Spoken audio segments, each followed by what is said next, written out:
Bonjour, bonjour mes amis. Alors aujourd'hui, je vous parle du soin de Éric Lancel, qui est un guerrier guérisseur. Et oui, ça existe. Il existe. Il est à Saint-Quentin dans le 02 pour le moment. Et donc voilà, j'ai déjà fait deux soins. J'avais déjà fait deux soins avec lui en fin d'année dernière. Et cette année, je me suis retrouvée à faire un soin, à aller le voir pour faire un soin alors que bon, j'avais pas spécialement prévu et puis ça s'est amené à moi et je me suis dit: «Bon, il y a pas de hasard, je vais y retourner». Voilà, voilà. Donc bah, il y a pas de hasard. Les rendez-vous se sont goupillés et quand on y est allé à 3, donc j'y suis allée avec, 2 amis. Et quand je suis arrivée, bah, en fait, c'était prévu qu'une de mes amies, passe, celle qui avait conduit en fait, passe en première. Et en fait, bah, ça s'est avéré que, bah, c'était pas elle. Il a dit: «Non, non, c'est toi qui passes d'abord», donc c'est moi qui suis passée la première. Et il me dit: «Ouais, ce matin, je savais que ça allait être une grosse journée puisque tous mes rendez-vous de ce matin ont été annulés». J'ai dit: «OK, d'accord», et donc ça voulait dire que c'était pour Bibi. Et donc du coup, quand on a commencé, donc alors je vais vous raconter donc mon soin d'hier et pas ceux que j'ai déjà fait parce que c'est celui d'hier qui vraiment pour moi a été, même en fait, je vais dire que tous ces soins en fait dépotent, hein.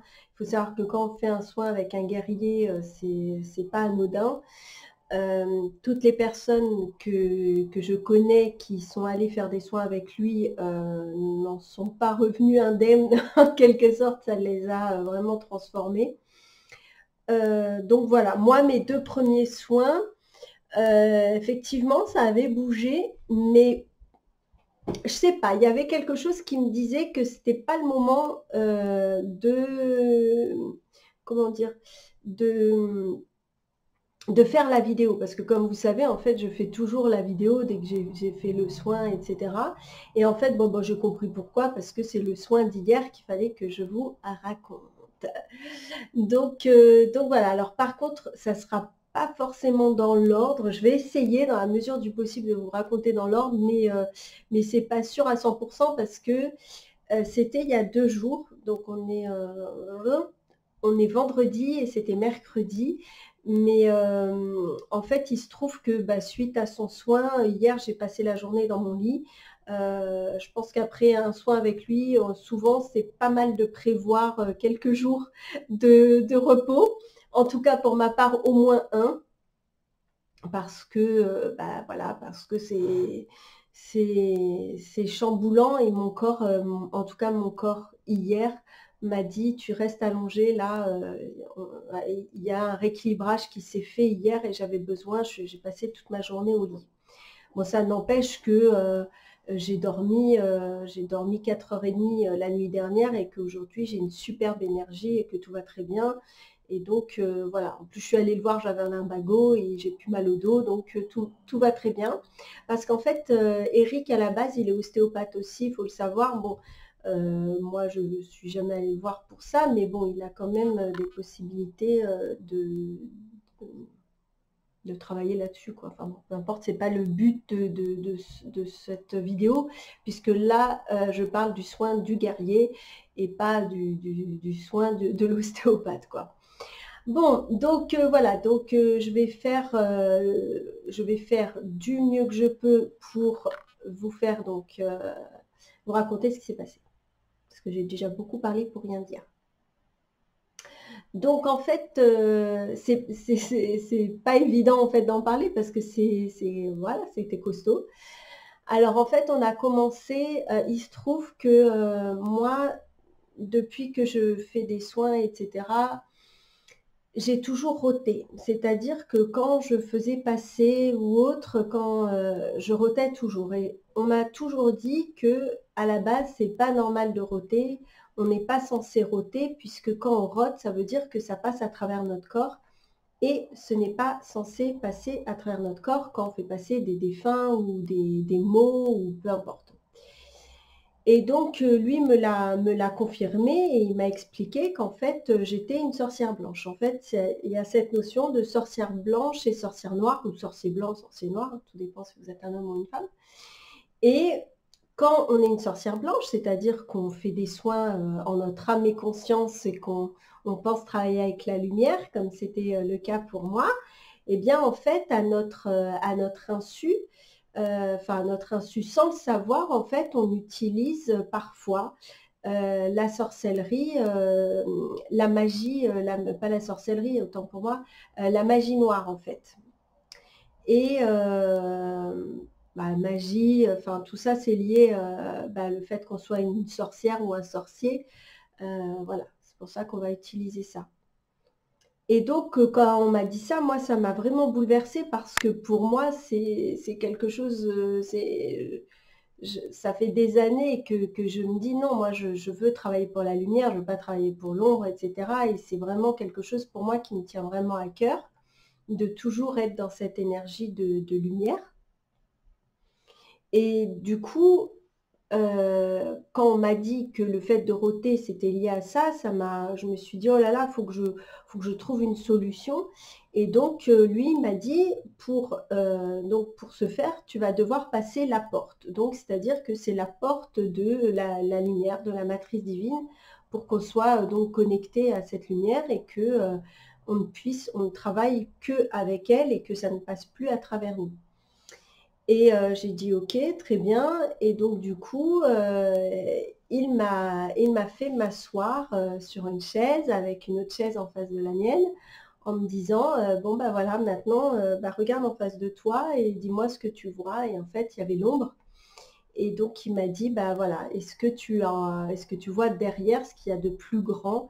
Est-ce que tu peux, et en fait, il m'a fait me connecter à ça, ce qui est possible. Enfin voilà, j'en parle parce que je l'ai vécu. Après, je ne dis pas que mon expérience, encore une fois, sera la même de quiconque, hein. C'est encore une fois une expérience, mais on est tous différents et tous les soins d'Eric sont différents, hein. Faut bien entendre ça, c'est vraiment important, hein. Là, c'est vraiment une expérience que je partage avec vous. Donc du coup, ce qui s'est fait, c'est que, je me suis connectée à cette énergie d'ombre et il m'a dit: «Voilà, est-ce que tu veux continuer? Est-ce que tu veux rester là ou est-ce que tu veux passer de l'autre côté?» Alors j'ai dit: «Oui, oui, je veux passer de l'autre côté». Donc j'ai fait, donc il a fait ce qu'il avait à faire pour que je passe de l'autre côté. Et puis après, il m'a dit, «Bon, c'est pas fini». Il m'a dit maintenant, en fait, il a mis ses doigts ici. Alors j'ai un peu de mal à en fait, le truc, c'est que c'est pas évident parce que suite aux soins, en fait, je pense qu'on est dans une autre dimension quand il fait le soin et on se rappelle pas de tout, enfin voilà, donc peu importe. Donc il a mis ses mains, en tout cas, je sais que c'était, au niveau de l'arrière de mes oreilles parce que je le sens encore. Parce que ça m'a fait vraiment très, très, très, très mal, mais au point où j'en criais et que je me tenais où je pouvais parce que c'était vraiment d'une douleur vraiment très, très forte.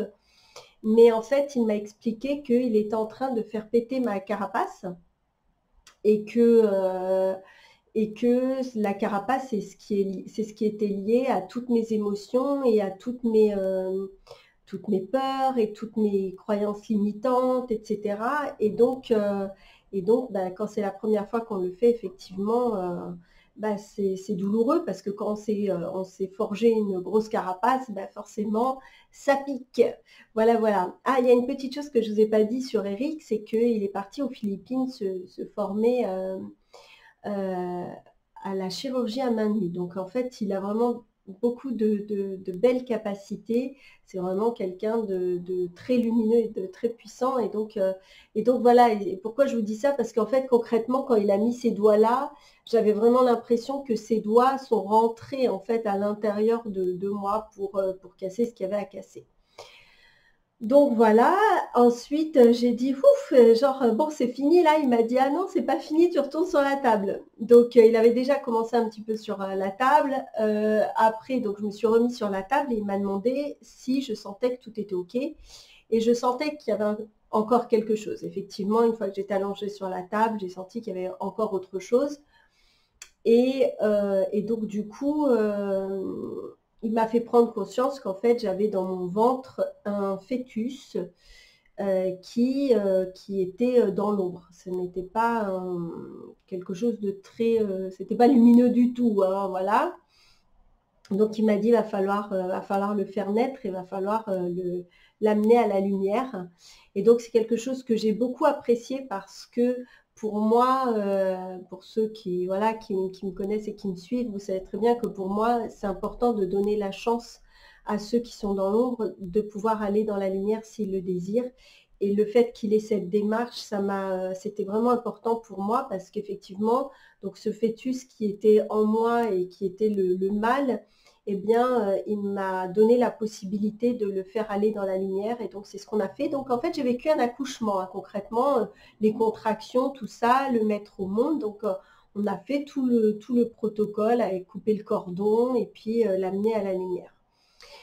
Et puis ensuite, il se trouve que Eric a suivi une formation en début d'année de revivance, c'est-à-dire pour faire renaître en fait quelqu'un, c'est-à-dire que vous revivez, c'est comme si vous avez l'expérience en fait de renaître et donc de revenir tout neuf.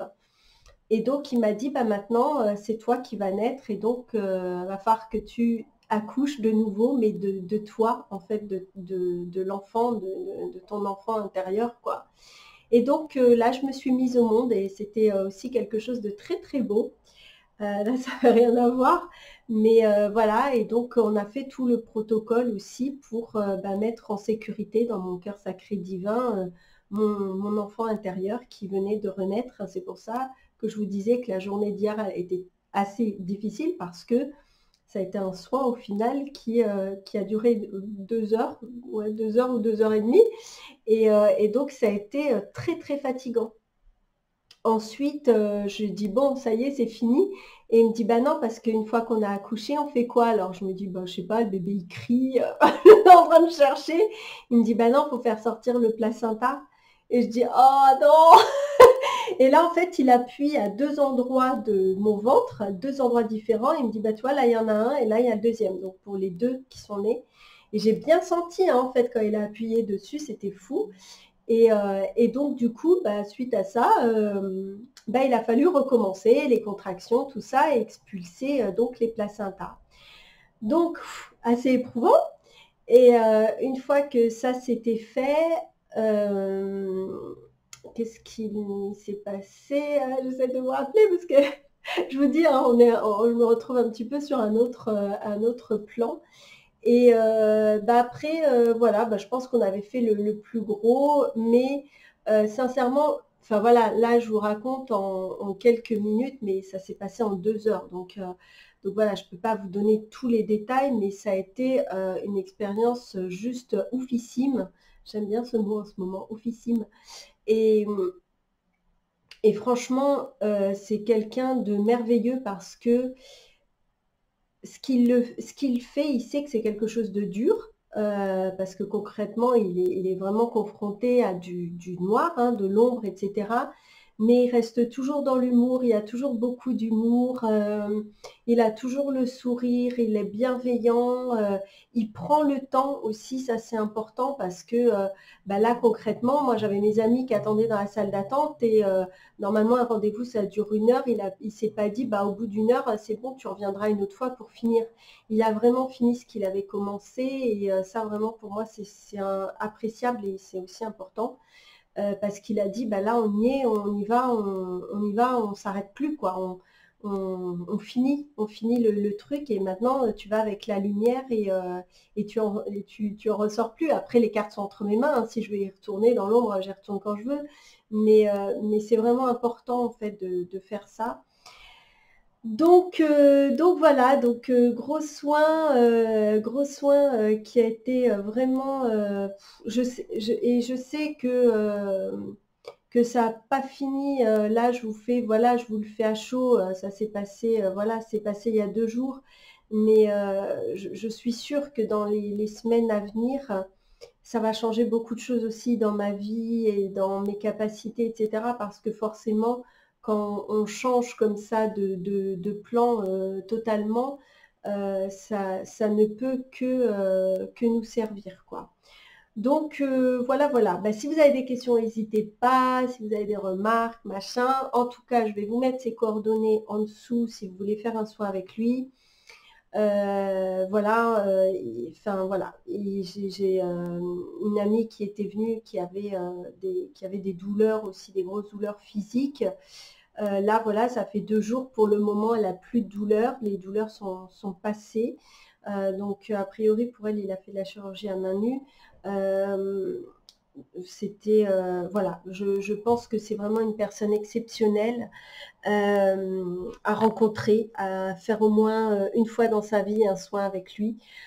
Parce que, voilà, si vous êtes habitué à faire des soins énergétiques, parce que je pense que quand on n'est pas habitué à en faire, d'aller du jour au lendemain avec lui, bon, je pense quand même aussi qu'il s'adapte à la personne et qu'il ne va pas aller non plus tout de suite.